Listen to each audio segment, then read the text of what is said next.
ಇದಕ್ಕೆ rain system ಅಂತಾರೆ, ಅಂದ್ರೆ ಮಳೆ ಹನಿ ನೀರಾವರಿ ಅಂತ.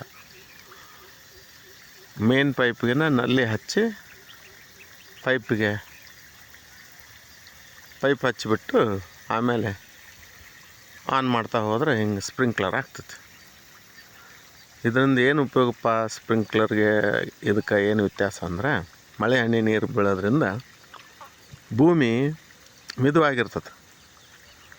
ಆಮೇಲೆ ಗಿಡದ ಮೇಲೆ ನೀರು ಬೀಳೋದ್ರಿಂದ ಮಳೆ ಆದಾಗ ಹೆಂಗೆ ಲವಲವಿಕೆಯಿಂದ ಇರ್ತಾವೆ ಸಸಿಗಳು, ಹಂಗೆ ಲವಲವಿಕೆಯಿಂದ ಇರ್ತಾವೆ.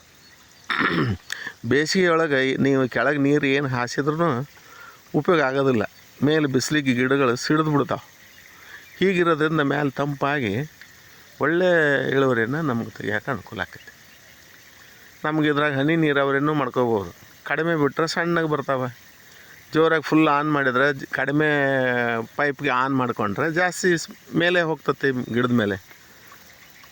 ಹನಿ ನೀರಾವರಿನೂ ಇದ್ರಾಗ ಮಾಡ್ಕೋಬೋದು. ಬರೀ ಹಿಂಗೆ ಮಾಡ್ಬೇಕನ್ನಪ್ಪ ಅಂತೇನಿಲ್ಲ.